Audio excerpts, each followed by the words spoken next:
നമസ്കാരം, നാട്ടുവർത്തമാനത്തിലേക്ക് സ്വാഗതം. വിശദമായ വാർത്തകളിലേക്ക്. കോതമംഗലത്ത് റോഡ് നവീകരണത്തിന്റെ പേരിൽ കുത്തിപ്പൊളിച്ച റോഡ് 2 വർഷം പിന്നിട്ടിട്ടും സഞ്ചാരയോഗ്യമാക്കിയില്ല. ഇതോടെ നാട്ടുകാർ പ്രതിഷേധത്തിലാണ്. കിഫ്ബി പദ്ധതിയിൽപ്പെടുത്തി പ്ലാമുടി ഊരംകുഴി റോഡിന്റെ നവീകരണ പ്രവർത്തനങ്ങൾ 3 വർഷം മുൻപാണ് ഉദ്ഘാടനം ചെയ്തത്. പ്രവൃത്തി തുടങ്ങി 2 വർഷം പിന്നിട്ടിട്ടും നിർമ്മാണം പൂർത്തിയായില്ല. ഇതോടെ നാട്ടുകാരാണ് ദുരിതമനുഭവിക്കുന്നത്. കോട്ടപ്പടി പഞ്ചായത്തിലെ 10-11 വാർഡുകളിൽ യാത്രാക്ലേശം രൂക്ഷമാണ്. 2 വർഷത്തോളമായി ഇതിൻ്റെ ദുരിതം ഞങ്ങൾ അനുഭവിച്ചു തുടങ്ങിയിട്ട്. അത്യാവശ്യം ഞങ്ങൾക്ക് നല്ല റോഡായിരുന്നു, ഒട്ടും വലിയ കുഴപ്പമില്ലാത്ത രീതിയിൽ നടന്നു. അതിനേക്കാൾ കൂടുതൽ നന്നാക്കാം, എന്തോ നല്ല റോഡ് ഉണ്ടാക്കി തരാം എന്നും പറഞ്ഞ് JCB ഒന്ന് മാന്തി പൊളിച്ച് ഇട്ടിട്ട് ഇപ്പോൾ 2 വർഷമായി. ഇരുമലപ്പടി മുതൽ തുരങ്കം കവല വരെ ഭാഗികമായി റോഡ് പണി പൂർത്തിയാക്കിയെങ്കിലും തുരങ്കം മുതൽ കോട്ടപ്പടി ഹൈസ്കൂൾ കവല വരെയുള്ള ഭാഗം പൊളിഞ്ഞു കിടക്കുകയാണ്. ഈ പൊടി ശല്യം കാരണം സൈഡിൽ ജീവിക്കുന്ന ആൾക്കാർക്കും ഇതിൻ്റെ പൊടിയുടെ ശല്യം കാരണം ആകെ അസന്നിഗ്ധാവസ്ഥയിലാണ്. അതുകൊണ്ട് എത്രയും വേഗം അതിൻ്റെ പരിഹാരം കണ്ടെത്താൻ വേണ്ടിയിട്ട് ഞങ്ങൾ പല പ്രാവശ്യം പലരെയും സമീപിച്ചു. പിടിപുളി എഞ്ചിനീയറെ, MLA-നെ, ലോക്കൽ പഞ്ചായത്ത് മെമ്പറെ, പഞ്ചായത്ത് പ്രസിഡന്റിനെ എല്ലാവരും സമീപിച്ചിട്ടും ആർക്കും വ്യക്തമായൊരു മറുപടി ഞങ്ങൾക്ക് തരാൻ സാധിച്ചിട്ടില്ല. ടാറിട്ട് റോഡ് JCB ഉപയോഗിച്ച് പൊളിച്ചു മാറ്റുകയും താൽക്കാലിക മെറ്റൽ വിരിക്കുകയും ചെയ്തു. ഇപ്പോൾ റോഡിലെ മെറ്റൽ മുഴുവൻ ഇളകി കാൽനട പോലും ബുദ്ധിമുട്ടായി. ടോറസ് ഉൾപ്പെടെയുള്ള വലിയ വാഹനങ്ങൾ കടന്നു പോകുമ്പോൾ മെറ്റൽ തെറിച്ചും റോഡിൽ രൂപപ്പെട്ട കുഴിയിൽ വീണും പരിക്കേൽക്കുന്നതും പതിവായി. പൊടിശല്യവും നാട്ടുകാരെ ബുദ്ധിമുട്ടിക്കുന്നു. നിരവധി പരാതികൾ നൽകിയിട്ടും ആരും തിരിഞ്ഞു നോക്കുന്നില്ലെന്ന് നാട്ടുകാർ പറയുന്നു. ന്യൂസ് 18 കോതമംഗലം. കോവിഡ് പ്രതിസന്ധിയിൽ ഉത്സവാഘോഷങ്ങൾക്ക് വിലക്ക് വീണപ്പോൾ സ്തംഭിച്ച തൊഴിൽ മേഖലയാണ് കാഴ്ചവരവ് സംഘങ്ങളുടേത്. ലക്ഷങ്ങൾ മുതൽ മുടക്കി കാഴ്ചവരവിനായി കോപ്പുകൂട്ടിയവർക്ക് വലിയ നഷ്ടമാണുണ്ടായത്.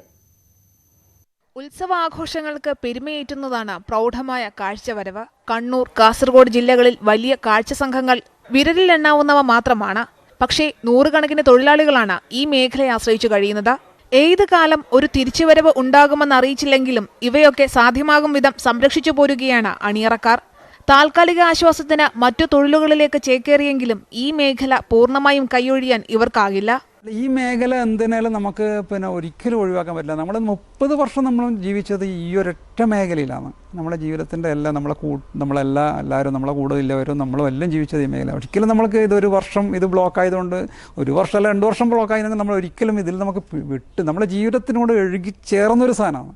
ഇത് നമുക്ക് ഒരിക്കലും മുറിച്ചു മാറ്റാൻ പറ്റില്ല. അപ്പോൾ ഇതിൽ നിന്നല്ലാതെ നമുക്ക് വേറെ ചിന്തിക്കാം. പക്ഷേ നമുക്ക് താൽക്കാലിക ഒരു വരുമാനം നിലയാണ് നമ്മൾ മീൻ കൃഷിയിലേക്ക് പോയത്. കെട്ടുകാഴ്ചകളെല്ലാം പൊടിപിടിച്ച് കിടക്കുകയാണ്. വൻതുക സ്ഥലവാടക നൽകിയാണ് സാധന സാമഗ്രികൾ സൂക്ഷിക്കുന്നത്. അല്പം കാത്തിരിക്കേണ്ടി വന്നാലും ഉത്സവരാവുകളെ വൈദ്യുത ദീപങ്ങൾ കൊണ്ടും കലാസൃഷ്ടികൾ കൊണ്ടും ആഘോഷഭരിതമാക്കാൻ ഒരു തിരിച്ചുവരവ് ഉണ്ടാകുമെന്ന് തന്നെയാണ് ഇവരുടെ പ്രതീക്ഷ. ന്യൂസ് 18 പയ്യന്നൂർ. ഇടുക്കിയിലെ വിനോദസഞ്ചാര കേന്ദ്രങ്ങളിൽ ജോലി ചെയ്യുന്ന ശുചീകരണ ജീവനക്കാർക്ക് 1 വർഷത്തോളമായി ശമ്പളം ലഭിക്കുന്നില്ലെന്ന് പരാതി. DTPCയുടെ നേതൃത്വത്തിൽ കുടുംബശ്രീ മുഖേന നിയമിച്ചിരിക്കുന്ന തൊഴിലാളികളുടെ ശമ്പളമാണ് മുടങ്ങിയത്. ഇടുക്കിയിലെ DTPC സെന്ററുകളായ മൂന്നാർ, രാമക്കൽമേട്, വാഗമൺ, ശ്രീനാരായണപുരം തുടങ്ങിയ മേഖലകളിൽ ശുചീകരണ ജോലികൾക്കായി താൽക്കാലിക ജീവനക്കാരെ നിയമിച്ചിട്ടുണ്ട്. അതാത് ഗ്രാമപഞ്ചായത്തുകളിൽ നിന്നും കുടുംബശ്രീ മുഖാന്തരമാണ് ടൂറിസ്റ്റ് കേന്ദ്രങ്ങളിൽ ജീവനക്കാരെ നിയമിച്ചത്. ഇവരുടെ ശമ്പളം DTPC പഞ്ചായത്തുകൾക്ക് കൈമാറുകയും കുടുംബശ്രീ മുഖേന തൊഴിലാളികൾക്ക് നൽകുകയുമാണ് ചെയ്യുന്നത്. എന്നാൽ കഴിഞ്ഞ 1 വർഷമായി തൊഴിലാളികൾക്ക് ശമ്പളം ലഭിക്കുന്നില്ല. നവംബർ മാസം ശമ്പളം കൊടുത്തതാണ്. അതിനുശേഷം ഇതുവരെയും ശമ്പളം കൊടുത്തിട്ടില്ല. 1 വർഷമാവുന്നു. DTPCയിൽ വിളിച്ചു ചോദിക്കുമ്പോൾ അവർ പറയുന്നത് ധനകാര്യ വകുപ്പ് ഫണ്ട് ഇഷ്യൂ ചെയ്യാൻ സാധ്യമല്ല, ധനകാര്യ വകുപ്പുമായിട്ട് ബന്ധപ്പെടാനാണ്. ക്ലീനർ ജോലി നോക്കുന്ന ഇവരെ സംബന്ധിച്ച് ധനകാര്യ ഈ കോവിഡ് കാലത്ത് ധനകാര്യ വകുപ്പുമായി തിരുവനന്തപുരം പോകുവാനോ വരുവാനോ ഉള്ള സാഹചര്യങ്ങളോ ഇതൊന്നുമില്ല. ഒരു ദിവസം അവരുടെ വണ്ടിക്കൂലി മാത്രം ഓട്ടോ വിളിച്ച് അങ്ങോട്ടും ഇങ്ങോട്ടും പോകുന്നതിന് 100 രൂപ വീതമാകുന്നുണ്ട്. 1 വർഷത്തോളമായി ശമ്പളം മുടങ്ങിയതിനാൽ വൻ സാമ്പത്തിക ബാധ്യതയിലാണ് ശുചീകരണ തൊഴിലാളികൾ. കോവിഡ് പ്രതിസന്ധി മൂലം വാഹനങ്ങൾ ലഭ്യമല്ലാത്തതിനാൽ ദിവസേന 100 രൂപയോളം മുടക്കി ജോലിക്കെത്തുന്നവർ രാമക്കൽമേട്ടിലുണ്ട്. 10,500 രൂപയാണ് ഇവരുടെ മാസശമ്പളം. ഇതാണ് 1 വർഷമായി മുടങ്ങിക്കിടക്കുന്നത്. ചില ഗ്രാമപഞ്ചായത്തുകൾ തനത് ഫണ്ടിൽ നിന്നും തുക നൽകിയ ശേഷം പിന്നീട് DTPCയിൽ നിന്ന് ലഭിക്കുമ്പോൾ മറ്റാവശ്യങ്ങൾക്കായി മാറ്റുകയാണ് ചെയ്യുന്നത്. എന്നാൽ തനത് ഫണ്ട് കുറവുള്ള പഞ്ചായത്തുകൾക്ക് ഇത് സാധ്യമല്ല. ധനകാര്യ വകുപ്പിൽ നിന്നുള്ള ചില പ്രശ്നങ്ങൾ മൂലമാണ് തുക ലഭിക്കാത്തതെന്നാണ് DTPC നൽകുന്ന വിശദീകരണം. ന്യൂസ് 18 നെടുങ്കണ്ടം. ബുറേവി ആശങ്ക അകലുന്നു.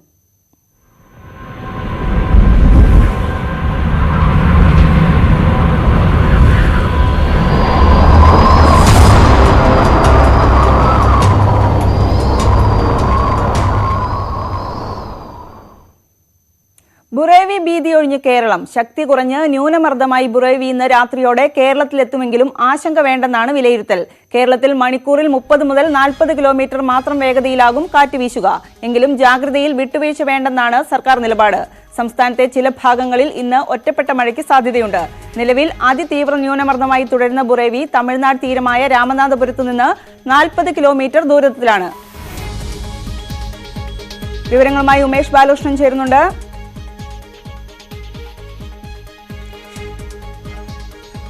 ഉമേഷ്, നിലവിലെ സാഹചര്യം എന്താണ്? തീരമേഖലകളിൽ മഴയോ കാറ്റോ അങ്ങനെ എന്തെങ്കിലും ഉണ്ടോ?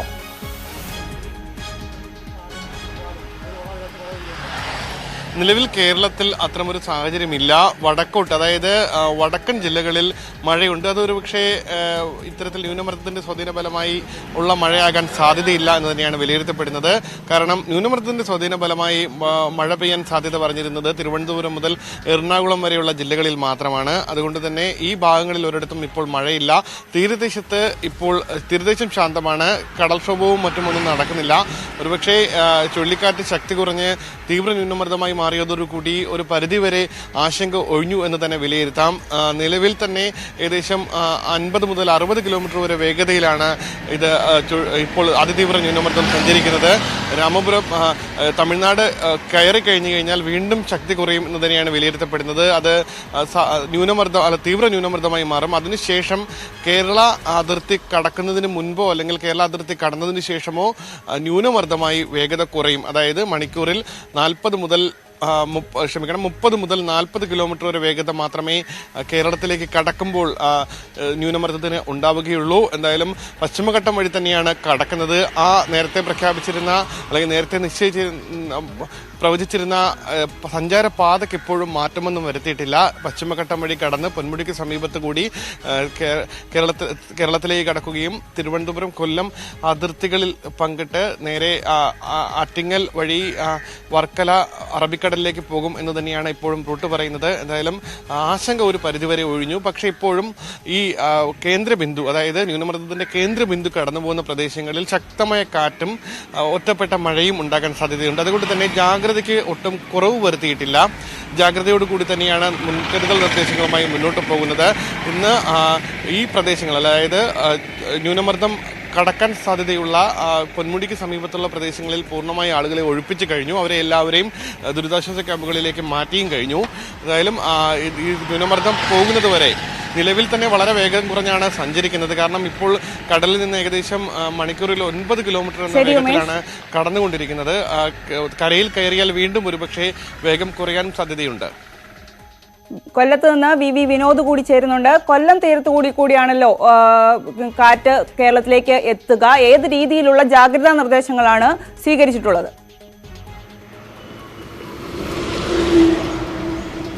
ഗ്രീഷ്മ, ഇപ്പോൾ കൊല്ലം ജില്ലയെ സംബന്ധിച്ച് അന്തരീക്ഷത്തിൽ വളരെ ഒരു പ്രകടമായ മാറ്റങ്ങൾ എന്ന് പറയാനില്ല. എന്നാൽ മൂടിക്കെട്ടിയ അന്തരീക്ഷമുണ്ട്. കഴിഞ്ഞ ദിവസം മുതൽ മഴ ഒഴിഞ്ഞു നിൽക്കുകയാണ്. ഇന്നും മഴ പെയ്തിട്ടില്ല. കഴിഞ്ഞ ദിവസം ഓറഞ്ച് അലർട്ട് പ്രഖ്യാപിച്ചിട്ടുണ്ട്. പക്ഷേ ഇന്നിപ്പോൾ ഒഴിവാക്കിയിട്ടുണ്ട്. ഗ്രീഷ്മ പറഞ്ഞതുപോലെ തന്നെ ജാഗ്രതാ നടപടികളിൽ യാതൊരു വിട്ടുവീഴ്ചയുമില്ല. ഒരുപക്ഷെ കേരളത്തിൽ പ്രവേശിച്ചാൽ 40 കിലോമീറ്റർ വരെ വേഗത്തിലാകാം ശരാശരി കാറ്റിൻ്റെ സഞ്ചാരത്തിൽ അതിൻ്റെ വേഗം എന്ന് കണക്ക് കൂട്ടുന്നുണ്ടെങ്കിൽ കൂടി നേരത്തെ എടുത്ത നടപടികളിൽ യാതൊരു വിട്ടുവീഴ്ചയുമില്ല. പ്രത്യേകിച്ച് ജില്ലയുടെ കിഴക്കൻ മേഖല, പുനലൂർ, പത്തനാപുരം, അത്തരത്തിൽ ആര്യങ്കാവ്, അച്ചൻകോവിൽ, കുളത്തൂപ്പുഴ തുടങ്ങി താഴേക്കുള്ള പ്രദേശങ്ങളിലൊക്കെ തന്നെ, തെന്മല, കൊട്ടാരക്കര തുടങ്ങിയ പ്രദേശങ്ങളിലൊക്കെ തന്നെ കഴിഞ്ഞ ദിവസം ആളുകളെ ഒഴിപ്പിക്കുന്ന നടപടികൾ സ്വീകരിച്ചിരുന്നു. 2319 കുടുംബങ്ങളെയാണ് മാറ്റിയത്. 331 കേന്ദ്രങ്ങളിലേക്ക് ഇവരെ മാറ്റിപ്പാർപ്പിക്കുകയായിരുന്നു. ഇത്തരത്തിൽ തീരദേശത്തും മത്സ്യബന്ധന ബോട്ടുകൾ തിരികെ എത്തണമെന്ന് നിർദ്ദേശം നൽകി. പൂർണ്ണമായും ഈ ബോട്ടുകൾ എല്ലാം തന്നെ തീരത്തേക്ക് അടുപ്പിച്ചിട്ടുണ്ട്. അത്തരത്തിൽ അവിടെയും സുരക്ഷാ ക്രമീകരണങ്ങൾ ശക്തമാണ്. മറ്റൊന്ന് നമ്മൾ എടുത്തു പറയേണ്ടത് കാറ്റിൻ്റെ സഞ്ചാരപാതയെ സംബന്ധിച്ചാണ്. ആറ്റിങ്ങൽ മുതൽ പരവൂർ വരെയുള്ള ഭാഗത്ത് കൂടി കടന്നു പോകുമെന്ന് പറയുമ്പോൾ നമ്മൾ ഇപ്പോൾ കാലാവസ്ഥാ നിരീക്ഷണ കേന്ദ്രം പുറത്തുവിടുന്ന കാറ്റിൻ്റെ സഞ്ചാരപാത ഒരു തിരശ്ചീന രേഖയായി പരിഗണിച്ചാൽ ഇതിന് ലംബമായി വേണം ഈ പ്രദേശത്തെ കാണാൻ. അതായത് 26 കിലോമീറ്റർ വീതിയിലായിരിക്കും ഈ കാറ്റ് അറബിക്കടലിലേക്ക് പോവുക. ആറ്റിങ്ങൽ മുതൽ പാരിപ്പള്ളി വരെ അല്ലെങ്കിൽ പരവൂർ വരെയുള്ള ഭാഗം നമ്മൾ അങ്ങനെ വേണം ഗണിക്കാൻ. ഏതായിരുന്നാലും കാലാവസ്ഥയിൽ ഇപ്പോൾ കാര്യമായ മാറ്റങ്ങളോ ആ തരത്തിലാണ് ഇപ്പോൾ ബുറേവി ആശങ്ക കേരളത്തിൽ ഒഴിയുമ്പോഴും ജാഗ്രതകളിൽ ഒട്ടും കുറവില്ല. വിവരങ്ങളാണ് ഉമേഷ് ബാലകൃഷ്ണനും വി വിനോദും നൽകിയത്. സംസ്ഥാന ദുരന്ത നിവാരണ അതോറിറ്റി കൺട്രോൾ റൂമിൽ എത്തി മന്ത്രി ഇ ചന്ദ്രശേഖരൻ സ്ഥിതിഗതികൾ വിലയിരുത്തി. കേരളത്തിൽ എത്തുമ്പോഴേക്കും ബുറേവിയുടെ ശക്തി കുറയാനാണ് സാധ്യതയെന്നും ഭയപ്പെടേണ്ട സാഹചര്യമില്ലെന്നും മന്ത്രി പറഞ്ഞു. ഏത് സാഹചര്യത്തെ നേരിടാനും അത്യാവശ്യ ഘട്ടങ്ങളിൽ ക്യാമ്പുകൾ ആരംഭിക്കണമെങ്കിൽ അല്ലെങ്കിൽ മാറ്റിപ്പാർപ്പിക്കണമെങ്കിൽ അതിനുള്ള സംവിധാനങ്ങളെല്ലാം ഒരുക്കിയിരിക്കും. നമുക്ക് ഭയപ്പെടാനില്ല എന്നതാണ്. ഏത് സാഹചര്യം ഉണ്ടായാലും അത് കൈകാര്യം ചെയ്യാൻ കഴിയും എന്ന് തന്നെയാണ് ഇപ്പോഴുള്ള സ്ഥിതി. ബുറേവി ഭീഷണിയുടെ പശ്ചാത്തലത്തിൽ സംസ്ഥാനത്തെ 5 ജില്ലകളിൽ ഇന്ന് പൊതു അവധി. തിരുവനന്തപുരം, കൊല്ലം, പത്തനംതിട്ട, ആലപ്പുഴ, ഇടുക്കി ജില്ലകളിലാണ് അവധി പ്രഖ്യാപിച്ചത്. ദുരന്ത നിവാരണം, അവശ്യ സർവീസുകൾ, തെരഞ്ഞെടുപ്പ് ചുമതലകൾ എന്നിവയ്ക്കും ബാങ്കുകൾക്കും അവധി ബാധകമായിരിക്കില്ല. PSC ഇന്ന് നടത്താനിരുന്ന അഭിമുഖങ്ങൾ മാറ്റിവെച്ചു. ഇനി കാണാം കാർഷിക കേരളം.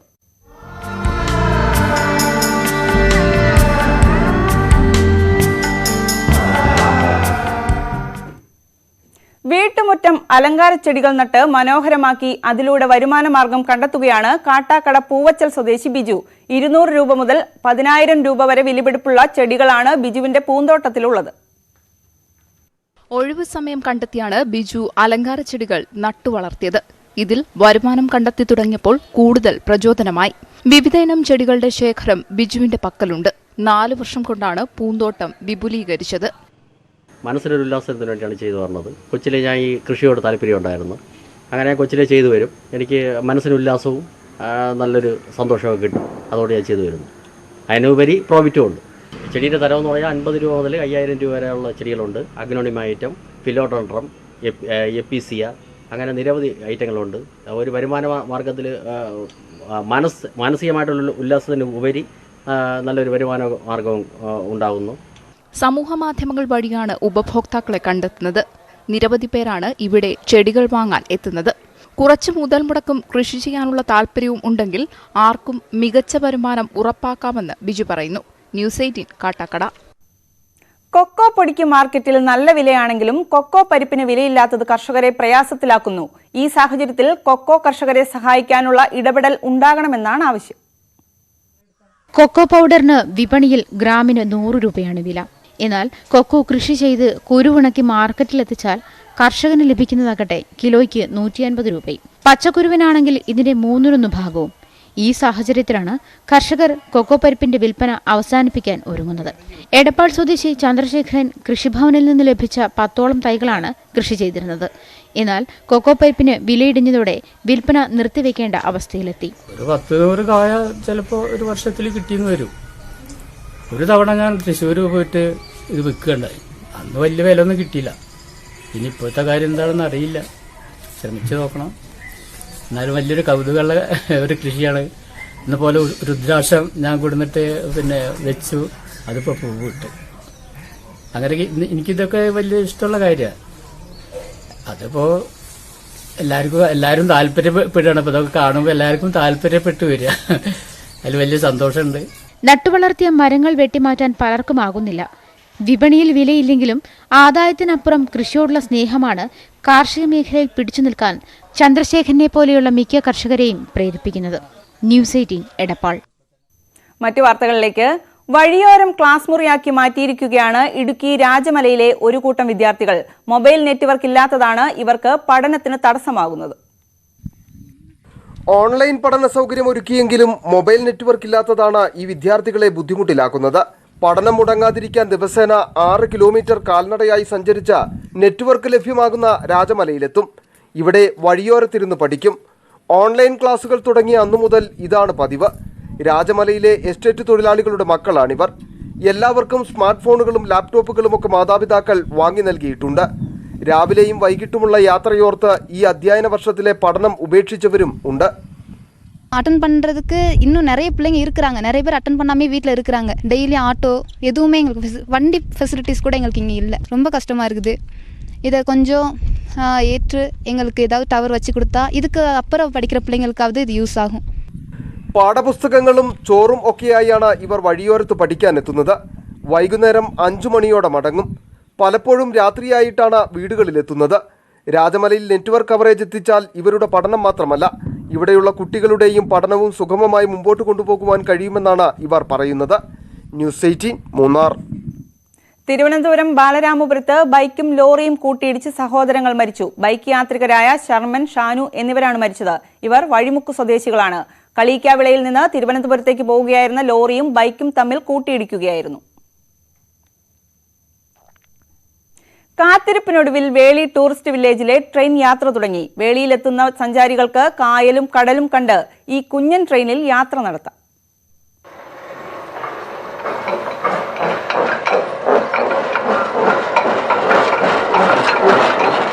വേളിയിലെത്തുന്ന സഞ്ചാരികൾക്ക് പുതിയ അനുഭവമാവുകയാണ് ഈ ട്രെയിൻ. കായലും കടലും കണ്ട് ഇതിൽ യാത്ര ചെയ്യാം. കായലിന് മുകളിലെ പാലത്തിലൂടെ ബീച്ചിലേക്കുള്ള വഴിയിൽ തുരങ്കവും ഒരുക്കിയിട്ടുണ്ട്. ഇന്ത്യൻ റെയിൽവേയുടെ മാതൃകയാണ് ഈ കുഞ്ഞൻ ട്രെയിനിന്. ടൂറിസ്റ്റ് വില്ലേജുകളിൽ 2 കിലോമീറ്ററോളം ദൂരത്തിലാണ് ട്രെയിൻ ഓടുക. ആവി എഞ്ചിൻ മാതൃകയും 3 ബോഗികളുമുണ്ട്. പൂർണ്ണമായും വൈദ്യുതിയിലാണ് ട്രെയിൻ ഓടുന്നത്. ഒരേ സമയം 48 പേർക്ക് സഞ്ചരിക്കാമെങ്കിലും കോവിഡ് മാനദണ്ഡങ്ങൾ പാലിച്ച് പകുതി പേർക്ക് മാത്രമേ ടിക്കറ്റ് നൽകുകയുള്ളൂ. ഓരോ യാത്രയ്ക്ക് ശേഷവും ബോഗികൾ അണുനശീകരിക്കും. രാവിലെ 10 മണി മുതൽ വൈകുന്നേരം 7 മണി വരെയാണ് സർവീസ്. മുതിർന്നവർക്ക് 50 രൂപയും കുട്ടികൾക്ക് 30 രൂപയുമാണ് ടിക്കറ്റ് നിരക്ക്. ന്യൂസ് 18 വേളി. ശബരിമല ഡ്യൂട്ടി കഴിഞ്ഞു മടങ്ങുന്ന പോലീസ് ഉദ്യോഗസ്ഥരോട് കടുത്ത അവഗണന. തിരുവനന്തപുരം ജില്ലയിൽ മടങ്ങിയെത്തിയവരെ കോവിഡ് പരിശോധനയ്ക്ക് പോലും വിധേയരാക്കുന്നില്ലെന്നാണ് പരാതി. മുഖ്യമന്ത്രിയുടെ ഔദ്യോഗിക വസതിയായ ക്ലിഫ് ഹൌസുമായി ബന്ധപ്പെട്ട് ഡ്യൂട്ടി ചെയ്യുന്നതിനിടെ ദേഹാസ്വാസ്ഥ്യത്തെ തുടർന്ന് പരിശോധിച്ച 3 പേർക്ക് ഇന്നലെ രോഗം സ്ഥിരീകരിച്ചു. ശബരിമലയിൽ നിന്ന് തിരുവനന്തപുരം ജില്ലയിൽ മടങ്ങിയെത്തിയ പോലീസുകാരോടാണ് കടുത്ത അവഗണനയുണ്ടായത്. കൊല്ലത്ത് മടങ്ങിയെത്തിയ 13 പേർക്ക് രോഗം സ്ഥിരീകരിച്ചിരുന്നു. പോലീസ് തന്നെ നേരിട്ടിടപെട്ട ഉദ്യോഗസ്ഥരിൽ പരിശോധന നടത്തിയപ്പോഴാണ് രോഗം കണ്ടെത്തിയത്. എന്നാൽ തിരുവനന്തപുരത്തെ കാര്യങ്ങൾ മറിച്ചാണ്. നന്ദാവനം AR ക്യാമ്പിലെ 6 പോലീസുകാർ ആരോഗ്യ പ്രശ്നങ്ങളെ തുടർന്ന് സ്വമേധയാ പരിശോധന നടത്തിയപ്പോഴാണ് 5 പേർക്കും രോഗമുണ്ടെന്ന് വ്യക്തമായത്. ഇതിൽ 3 പേർ മുഖ്യമന്ത്രിയുടെ ഔദ്യോഗിക വസതിയായ ക്ലിഫ് ഹൌസിന് സുരക്ഷ ഒരുക്കുന്നതിനിടെയാണ് ഇന്നലെ രോഗം കണ്ടെത്തിയത്. ബോംബ് സ്ക്വാഡിൽ നിന്നെത്തിയ 6 പേരിൽ 4 പേർക്കും രോഗം സ്ഥിരീകരിച്ചിരുന്നു. ശബരിമല ഡ്യൂട്ടി കഴിഞ്ഞെത്തിയവർക്ക് മറ്റെല്ലായിടത്തും 3 ദിവസം അവധി അനുവദിച്ചപ്പോൾ തിരുവനന്തപുരത്ത് 2 ദിവസമാക്കി ചുരുക്കി. നന്ദാവനം AR ക്യാമ്പിൽ നിന്ന് മാത്രം 25 പേരാണ് ശബരിമലയിൽ ഡ്യൂട്ടിക്കെത്തിയത്. ഇവരിൽ 19 പേരും പരിശോധനയില്ലാതെ ജോലിയിൽ തുടരുകയാണ്. ഇതിനു പുറമെ തിരുവനന്തപുരത്തെ വിവിധ സ്റ്റേഷനുകളിൽ നിന്നെത്തിയ 25ഓളം പേരും പരിശോധനയില്ലാതെ ജോലിയിൽ തുടരുന്നു. ശബരിമലയിൽ പോലീസുകാർക്കിടയിൽ വൻതോതിലാണ് രോഗവ്യാപനം ഉണ്ടാകുന്നത്. തിരികെ എത്തുമ്പോഴും പരിശോധന നടത്തിയില്ലെങ്കിൽ വിവിധ ക്യാമ്പുകളിലേക്കടക്കം രോഗം പകരും. ഈ സാഹചര്യം കണക്കിലെടുക്കാതെയാണ് പോലീസിന്റെ അനാസ്ഥ. ന്യൂസ് 18 സന്നിധാനം. നാട്ടിലെങ്ങും വോട്ടംഗം.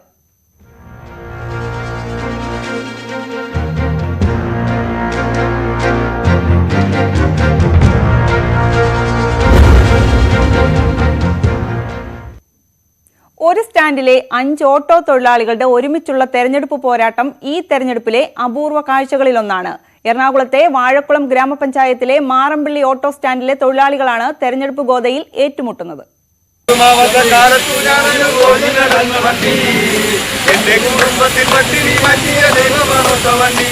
പഞ്ചായത്തിലെ 1ഉം 2ഉം വാർഡുകളിലായി 2 CPI സ്ഥാനാർത്ഥികളും 2 BJP സ്ഥാനാർത്ഥികളും ഒരു സ്വതന്ത്ര സ്ഥാനാർത്ഥിയുമാണ് മത്സര രംഗത്തുള്ളത്. ആരു ജയിച്ചാലും ജനനന്മയ്ക്ക് വേണ്ടിയുള്ള പ്രവർത്തനങ്ങളിൽ ഒരുമിച്ചുണ്ടാകുമെന്ന് ഇവർ ഓരോരുത്തരും പറയുന്നു. 1ാം വാർഡിൽ ഇടതു സ്ഥാനാർത്ഥിയായ അൻസാർ അലിക്കെതിരെ NDA സ്ഥാനാർത്ഥിയായ സുധീഷ് ജനവിധി തേടുന്നു. ഞങ്ങൾ 5 പേരാണ് ഈ ഓട്ടോറിക്ഷ കുടുംബത്തിൽ നിന്നും ഇത്തവണ ഇലക്ഷനെ നേരിടുന്നത്. ഇതിൽ ആര് ജയിച്ചാലും ഞങ്ങളാൽ കഴിയുന്ന എല്ലാ സഹായവും ഇവിടെ എല്ലാ ആളുകൾക്കും എത്തിക്കും എന്നാണ് ഞാൻ പറയുന്നത്. ഇതിൽ ആര് ജയിച്ചാലും വളരെയേറെ സന്തോഷം. ഞാൻ ജയിക്കുന്നത് മറ്റൊരാൾക്കും മറ്റൊരാൾ ജയിക്കുന്നത് ഞങ്ങൾക്കും ഒരുപോലെ സന്തോഷം തരുന്നതാണ്. എല്ലാവരുടെയും വോട്ടുകൾ ഞങ്ങൾ താഴ്മയായി അപേക്ഷിക്കുന്നു. എൻ്റെ എതിർ സ്ഥാനാർത്ഥിയായി മത്സരിക്കുന്നത് എൻ്റെ സുഹൃത്തുമായ ശ്രീദേവനാണ്. രാഷ്ട്രീയത്തിനും ജാതിമത വ്യത്യാസമില്ലാതെ ഒരു കുടുംബം പോലെ കഴിയുന്ന ഓട്ടോ കുടുംബമാണ് ഞങ്ങളുടേത്. 2ാം വാർഡിൽ LDF സ്ഥാനാർത്ഥി KS അബ്ദുൾ ഹമീദിനെതിരെ BJPയുടെ ശ്രീദേവനാണ് മത്സര രംഗത്തുള്ളത്. സിയാദ് സ്വതന്ത്ര സ്ഥാനാർത്ഥിയാണ്. 2ാം വാർഡിലെ വാഴക്കുളം ഗ്രാമപഞ്ചായത്ത് 2ാം വാർഡിലെ LDF സ്ഥാനാർത്ഥിയായിട്ട് ഞാൻ മത്സരിക്കുകയാണ്. എൻ്റെ പേര് അബ്ദുൽ ഹമീദ്. എൻ്റെ ചിഹ്നം അരുവാൾ നെൽക്കതിരൻ. ഞാൻ ജയിച്ചു കഴിഞ്ഞിട്ടുണ്ടെങ്കിൽ നമ്മുടെ പ്രദേശത്ത് 1ാം വാർഡിലും നമുക്ക് കഴിയാവുന്ന സഹായങ്ങളെല്ലാം നമ്മളെത്തിക്കും. വൻ വികസനങ്ങൾ കൊണ്ടുവരാൻ സാധിക്കുന്ന ശുഭവിശ്വാസം ഞങ്ങൾക്കുണ്ട്. ഞങ്ങളുടെ മാറമ്പള്ളി ഓട്ടോ സ്റ്റാൻഡിൽ നിന്നും 5 സഹപ്രവർത്തകരാണ്. ഞങ്ങൾ ഓട്ടോ തൊഴിലാളിയാണ് മത്സരിക്കുന്നത് 1-2 വാർഡുകളിൽ. ഞങ്ങൾ ജാതി രാഷ്ട്രീയ ഭേദമന്യേ ഒരുമിച്ച് നിന്ന് തോളോട് തോൾ ചേർന്ന് പ്രവർത്തിക്കുകയാണ്. മാറമ്പിള്ളി ഓട്ടോ തൊഴിലാളി സാധു സംരക്ഷണ സമിതി വഴി കഴിഞ്ഞ 12 വർഷം കൊണ്ട് 22 ലക്ഷം രൂപയുടെ സഹായ പ്രവർത്തനങ്ങൾ സംഘടിപ്പിച്ച പാരമ്പര്യവും ഈ ഓട്ടോ കുടുംബത്തിനുണ്ട്.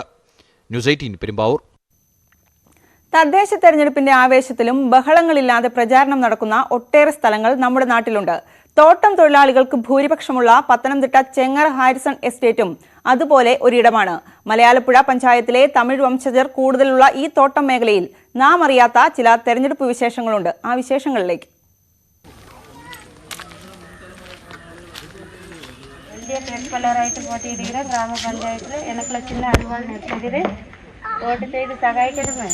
ചെങ്ങറ ഹാരിസൺ എസ്റ്റേറ്റിലെ 2ാം നമ്പർ ഡിവിഷനിൽ ഉൾപ്പെടുന്ന മലയാലപ്പുഴ പഞ്ചായത്തിലെ 5ാം വാർഡിൽ LDF സ്ഥാനാർത്ഥിയാണ് വളർമതി. നിലവിലെ വാർഡ് മെമ്പറും UDF സ്ഥാനാർത്ഥിയുമായ കലാബാലനാണ് എതിർ സ്ഥാനാർത്ഥി. ബന്ധുക്കളായ 2 പേരും തദ്ദേശ തെരഞ്ഞെടുപ്പിന്റെ ഭാഗമായി പ്രചാരണത്തിലാണ്. കോലാഹലങ്ങളും താരപരിവേഷവുമില്ലാതെ ജോലിക്ക് ശേഷം ഒഴിവു സമയം കണ്ടെത്തിയാണ് ഇരുവരുടെയും പ്രചാരണം. വർഷങ്ങളായി തമിഴ് വംശജരായ തോട്ടം തൊഴിലാളികൾ നേരിടുന്ന പ്രശ്നങ്ങൾ തന്നെയാണ് പ്രചാരണ വിഷയം. തോട്ടം മേഖലയായതുകൊണ്ട് നമ്മളെ പുറന്തള്ളിക്കൊണ്ടായിരിക്കുന്നത്. പക്ഷേ സർക്കാർ ഒരുപാട് ഇതൊക്കെ കമ്പനിക്ക് വേണ്ടി ഒരുപാട് ഉപകാരങ്ങളൊക്കെ ചെയ്തിട്ടുണ്ട്. നമ്മൾ ഈ വസ്തു നികുതിയൊക്കെ ഒഴിവാക്കി കൊടുത്തിട്ടുണ്ട്. തോട്ടം തൊഴിലാളികളിൽ നിന്നുള്ള നിലയ്ക്ക് നമുക്ക് ഒന്നും കിട്ടിയിട്ടില്ല ഇന്ന് വരെ. പക്ഷേ അതുകൂടെ ഈ സർക്കാർ ഏറ്റെടുക്കുകയാണെങ്കിൽ നമുക്ക് പ്രയോജനപരമായിട്ടിരിക്കും. 5 തലമുറകൾക്ക് മുമ്പ് തമിഴ്നാട്ടിൽ നിന്ന് തോട്ടം തൊഴിലുകൾക്കായി ചെങ്ങറയിൽ എത്തിയവരാണ് ഇവിടത്തുകാർ. കാലമേറെ കഴിഞ്ഞിട്ടും മാറ്റങ്ങൾ സ്വപ്നം കാണുന്ന 700-ലേറെ കുടുംബങ്ങൾ. ജോലിക്കും ജീവിതത്തിനും ഇടയിൽ രാഷ്ട്രീയത്തിന് സമയമില്ലെങ്കിലും ഓരോ തെരഞ്ഞെടുപ്പും പ്രതീക്ഷകളാണ് ഇവർക്ക്. ഇവിടെ റോഡും പിന്നെ കുടിവെള്ളത്തിന്റെ പ്രശ്നമാണ്.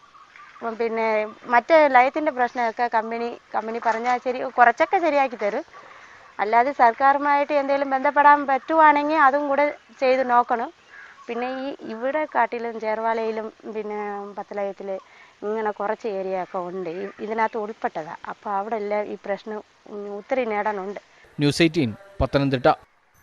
മലപ്പുറം പുലാമത്തോൾ പഞ്ചായത്ത് 8ാം വാർഡിലെ LDF സ്വതന്ത്ര സ്ഥാനാർത്ഥിയുടെ പ്രചാരണം കളറാക്കുന്നത് സ്ഥാനാർത്ഥി തന്നെ വരച്ച ചിത്രങ്ങളാണ്.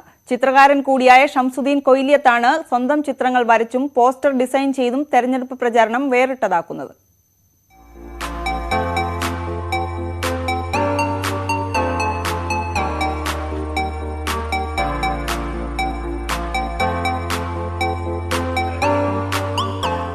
സ്വന്തം ചിത്രം വരയ്ക്കുമ്പോൾ മുൻപൊരിക്കലും ഷംസുദ്ദീൻ ഇത്ര ശ്രദ്ധ നൽകി കാണില്ല.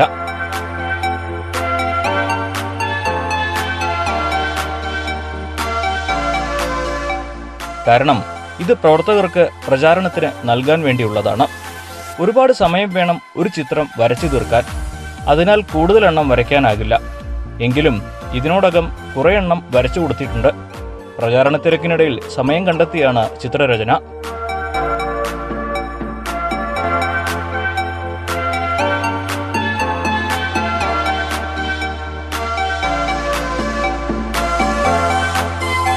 ചിത്രകാരൻ എന്നുള്ളതിനപ്പുറം സാമൂഹ്യ പ്രവർത്തകൻ എന്നുള്ള ഒരു റോളാണ് ഈ ഒരു സ്ഥാനാർത്ഥി എന്നുള്ള നിലയ്ക്ക് വേണ്ടത്. പക്ഷേ ഒരു ചിത്രകാരൻ കൂടി ആകുമ്പോൾ കൂടുതൽ ജനങ്ങൾക്ക് എൻ്റേതായ ശൈലിയിൽ ജനങ്ങളിൽ എത്തിക്കാനുള്ളൊരു മാധ്യമമായിട്ട് എൻ്റെ ഈ മേഖല ഞാൻ ഉപയോഗപ്പെടുത്തണം. ഷംസുദ്ദീൻ ഏറെക്കാലം വിദേശത്തായിരുന്നു. അന്നും ചിന്താഗതികളിലെ ഇടതു നിലപാടിന് മാറ്റം വരുത്തിയിരുന്നില്ല. അതുകൊണ്ടാണ് CPM മത്സരിക്കാൻ പറഞ്ഞപ്പോൾ മറ്റൊന്നും ആലോചിക്കാതെ നിന്നത്. UDFന്റെ വാർഡിലാണ് മത്സരം. നിലവിലെ സാഹചര്യത്തിൽ അട്ടിമറി വിജയം അസാധ്യമല്ലെന്ന പ്രതീക്ഷയ്ക്ക് നിറം പിടിപ്പിക്കുകയാണ് ഷംസുദ്ദീൻ.